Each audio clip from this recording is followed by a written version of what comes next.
So would it be safe to say that you would subscribe to the idea that obtaining that vintage vibey sound is absolutely possible in the digital realm?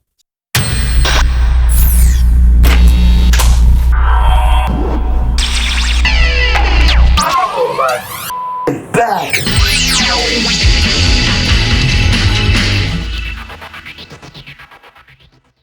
Hey there, I'm Dan, the self-proclaimed Lonely Rocker. Welcome to this episode of The Journal, the place where I rant or enlighten on topics related to the creation of music. Haven't had a good rant in a while, but in this video, I'm staying on the path to enlightenment. I've got a great interview with the founder and owner of Fuse Audio Labs. It's a great little plug-in company. Reimund Dratwa. Actually, in German, I think that's pronounced Reimund, but to his friends, he's affectionately known as Ray. He's worked with some really notable companies. Takes us on a little history of how he got into the plugin game in the first place. But if you stick around, a little later in the interview, we talk about a couple of really interesting things. Number one, modeling. Now, we all understand that modeling is a digital recreation of a physical hardware unit. But what actually is involved in modeling? And the other thing is pricing. What really determines the price of a plugin, and really, what's a plugin actually worth? So stick around, we're going to jump into that a little bit later. Anyways, without further ado, let's get started with my interview with Ray from Fuse Audio Labs. Hey Ray, how's it going? Hi Dan, I'm fine. How are you? I'm doing okay. I understand it was your birthday yesterday. Yes, it was. Well, many happy returns and best wishes from the Lonely Rocker faithful. Thanks. All right, my first question, I really want to get into the mind of a plugin developer. I mean, plugins have really become all the rage over the last couple of years, mainly because I think the costs have come down and made it more accessible for more and more people. So it's kind of a fascinating thing to me, and I know a lot of other people. How did you get into plugin development? Because you were in there, I'd say, a lot earlier than the rest of us probably even knew they existed. In my case, it was kind of out of necessity. So I started making music at a young age, 10 or 12 years, I think.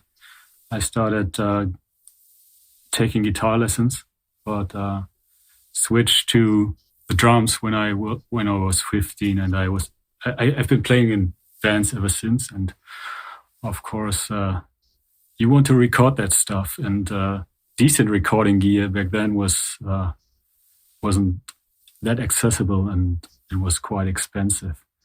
And so I started out on, I think, a 4-track Porter Studio by Tascam, which was capable of recording 4 tracks at once. I'm sure you know these. Oh, I had my share, and ping-ponging if you needed to make space. Yeah, right. Digital recording hardware was evolving quickly. I had a friend who had a multi-track recording interface, an 8-track Firewire interface, and he converted those old tapes we had, or the recent tapes we had recorded with our band, and streamed it into the computer where it could be edited and where it could be mixed. And that's where I entered the plugin world. Waves was the big player back then, and they had a bunch of plugins. In some cases, the stock plugins that came with the DAW weren't sufficient. For instance, one particular application in that case is trying to fake stereo information into a mono track, because typically the drums would be recorded into a mono track. And I knew Waves had that PS22 plugin. I think it was called PS22 for pseudo stereo or something like that. And yes, I thought, how could this work?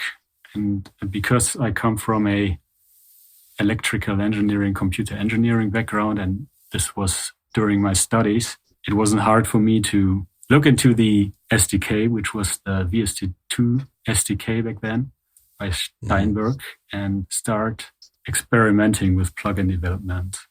And so back then I tried to come up with my own pseudo stereo plugin and something like a limiter. And yes, those were my first experiments in audio plugin development. By the way, those who are not into the whole development SDK as a software developer kit. Anyone who creates a protocol or a platform will provide tools to let people build off of their tools to create their own software. Exactly. Right. Okay. So before you started your own company, I mean, we'll get into Fuse in a moment. Any plugins that you worked on previous to your own company now that you're still proud of today? Oh yes, for sure. One of them would be the Acme Opticom, which is a modern day optical compressor. I have that one. I have that one in my and toolbox. it's based on a tube circuit, and it's an optical compressor, but I would say it's a modern take on something like that, and it's a tone beast. And yes, I did the modeling for that one, and that's one I'm still quite proud of these days. It's been a tough one to model, but at least to my standard, I succeeded.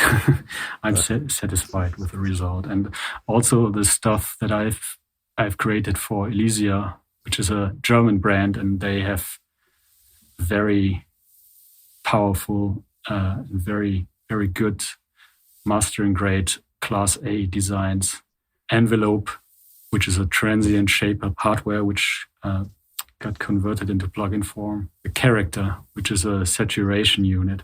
A lot of plugin users sort of take for granted the graphical interface because a lot of the feeling of the plugin, obviously how it sounds is ultimately what matters the most. But this is the big debate in plugin development. You've got the UI and you have the functionality. A lot of people make fun of rusty screws and dials and plugins, but it's sort of creating a feeling of using a real unit. But the word modeling is really the key element in plugin development. And I don't think a lot of people understand what modeling is. Is there a Cole's Notes you can share with us just to give us an idea what is behind the whole idea of modeling a piece of hardware? Yes. In a nutshell, you try to recreate what's going on in the circuit in real time in your computer.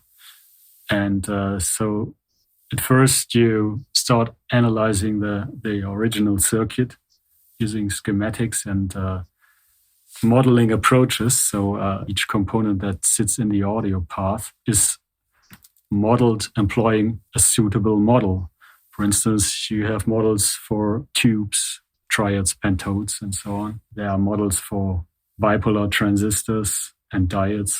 For instance, the Ebers-Moll equations or the Shockley equation. So basically, those are formulas which try to describe what's going on in the analog domain. For instance, which current goes through an element if you apply a certain voltage. And using those means, you come up with a model that describes how a circuit reacts to a given input signal.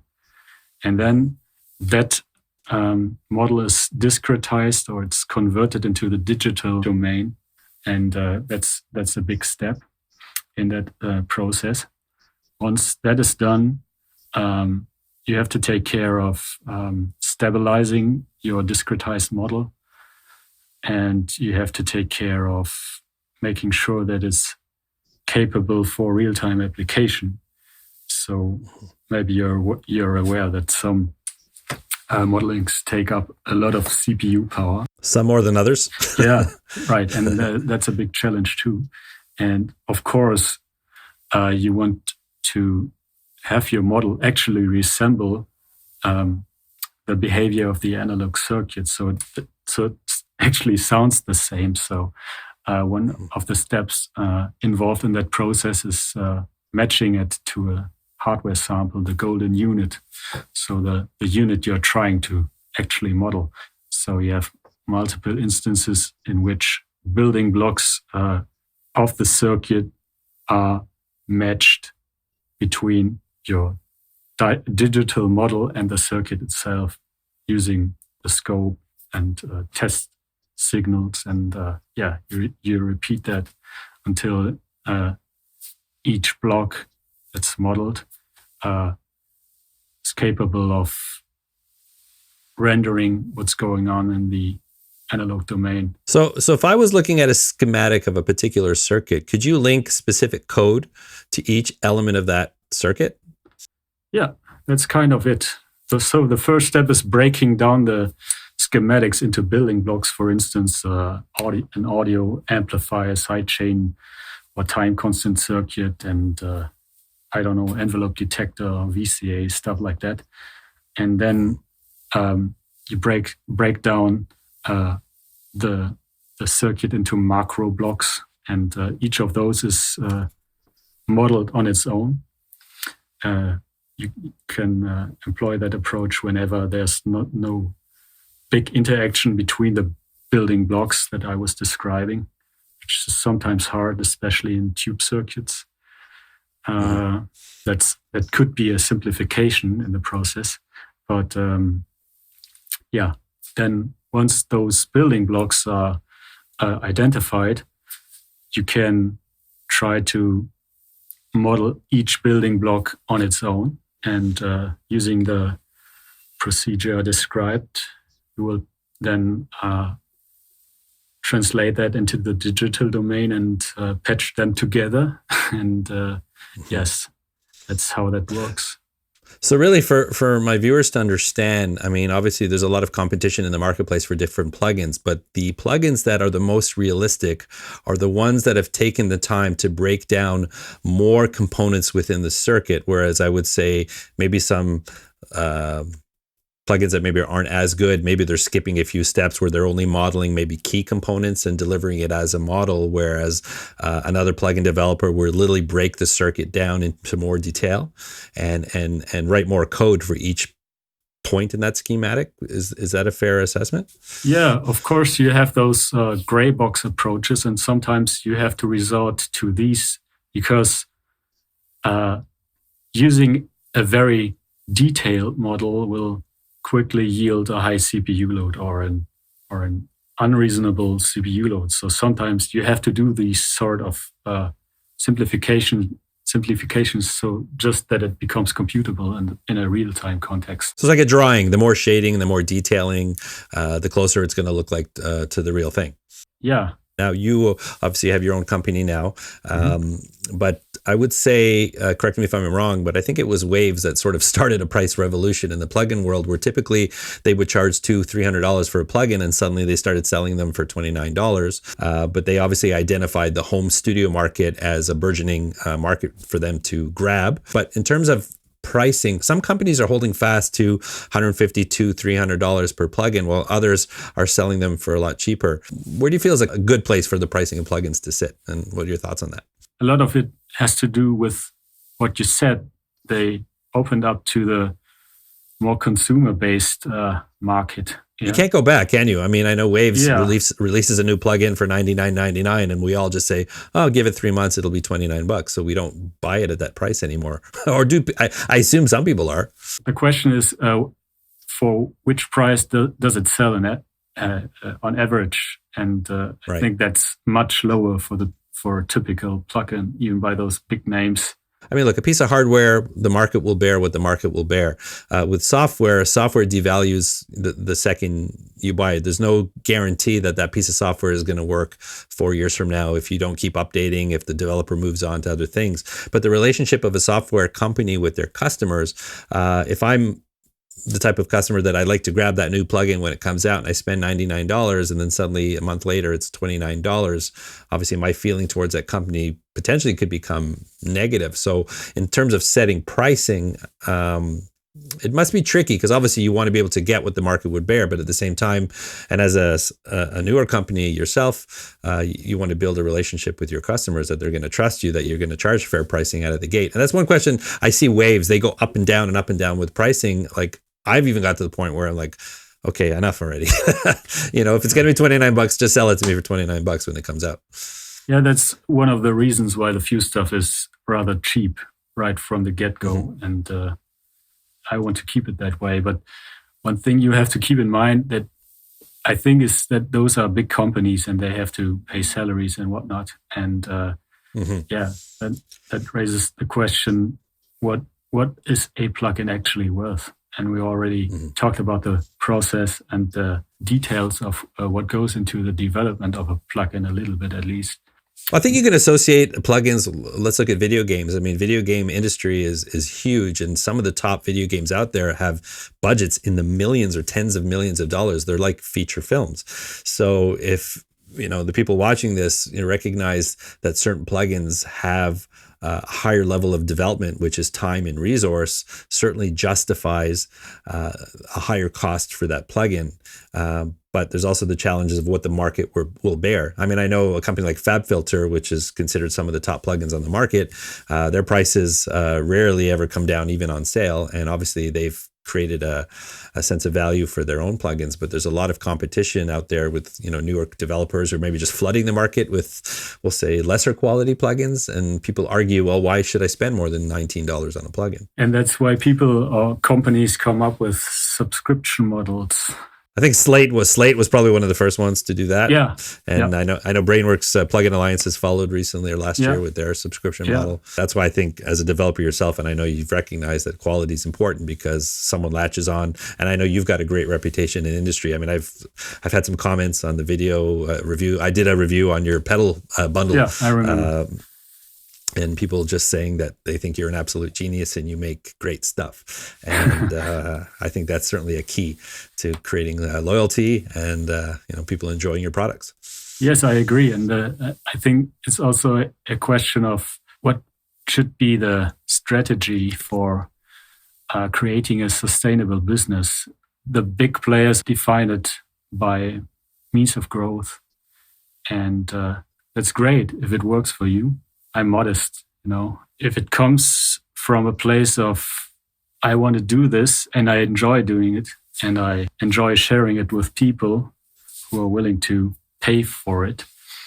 And if I can provide quality, I will be able to build a customer base. So Ray, one thing I want to sort of touch on with you, and I've gotten to know you a little bit, the whole concept here on my channel, Lonely Rocker, it's sort of autobiographical, is that I've sort of built a business here on my own where I've taken on a lot of different roles. I produce content for television, I do for digital.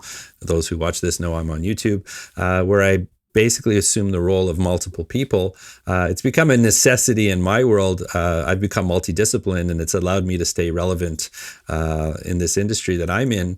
But I really wanted people to know when they load up a Fuse Audio Labs plugin and they're enjoying it, to recognize that it's mostly you behind that plugin, and that they're supporting a hardworking individual that's built a product on love, enjoyment for what he does, and pride. And I think it's important for people watching this to know that, and when they're enjoying that plugin and realize the effort that you put in to create those products, and your prices are extremely, extremely reasonable. So a reason to get out there and support developers like you. Yeah, thanks. That's actually the case. Most of it is my work that goes into creating these. And yes, so I do it out of passion, and I'm grateful for being able to make a living out of that. Do you have anything in the pipeline that you can talk about? And curious what's in the works at Fuse Audio Labs. Yes, I have at least 2 more releases planned for this year. I won't go into the details of what's coming.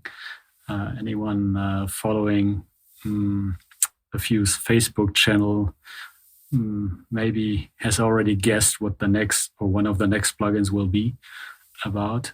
So if you follow that, you will have a good idea of what's next. I'm making it easier for users to activate their plugins, especially if they have a lot of them.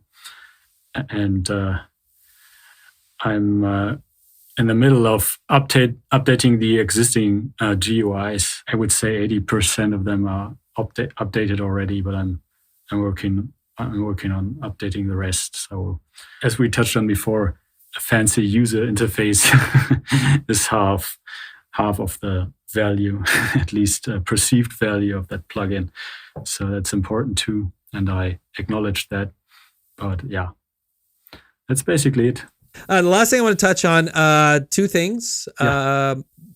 Your current inventory of plugins that you currently market. Number 1, is there a personal favorite of yours? Number 2, which one's the most popular? Oh, that's a good question. My personal favorite would be, I think, the VCL 8 864U, which is an emulation of an old tube limiter called the Federal AM 864U, which was used in broadcast applications. And I added some plugin specific features, some stuff that's expected these days from a typical DAW plugin, for instance, the dry wet mix and different time constants that weren't on the original unit. And it's a tone box as well, and people love that plugin. What's your number one? What's my number one? I would have to look in the stats, to be honest. But your gut tells you. What do you hear? What do you feel? Your users. I know that the compressors are very popular. All the compressors. It's pretty obvious that Fuse is about creating something that's more about tone and, in a way, vibey and vintage. That all of these compressors have their specific characters, so all of them are very, very popular. So would it be safe to say that you would subscribe to the idea that obtaining that vintage vibey sound is absolutely possible in the digital realm? Yes, especially over the past decade, it has evolved a lot. Models have gotten a lot better, I would say, and you can hear that in many productions that have been released over the past decade, I would say. So I think it's perfectly reasonable to assume that you can create a vintage sounding mix in your DAW, just using in the box processing, if you know what you're doing or what you're going for. Which I think is fair to say on both sides of the equation, if you know what you're doing. Yeah. Well, I think on that note, Ray, I want to thank you so much. This was a fascinating conversation. I hope it shed a little bit of light on life behind the interface for plugins. It was very insightful to me, and I really want to thank you for your time, and I wish you nothing but success with Fuse Audio Labs, and certainly myself and many others look forward to seeing what you've got coming next. Thank you. Thanks for having me, and I enjoyed talking to you. From one lonely rocker to another, I appreciate it. Thanks. Bye-bye. Well, I hope you enjoyed my interview with Ray from Fuse Audio Labs. I want to thank him so much for giving us some of his time. It was really fascinating to me to learn a little bit of what happens behind the scenes in the development of plugins. I mean, we use them sometimes, we take them for granted, but there's a lot that goes into the production of those plugins, and maybe you'll appreciate it a little bit more next time when you reach for your favorite plugin. Well, if you're new to the channel, I hope I've earned a subscribe. I've got a lot of videos on this channel geared to the home studio enthusiast and the home recording musician, and stories much like this one. Really, I just want to make your home studio life better. So perhaps you'll click that subscribe button and come along for the ride. If you really want to support this channel, I am on Patreon. Links to everything I've discussed and some things I haven't are in the description below. And above all else, I hope I'll see you again in another video.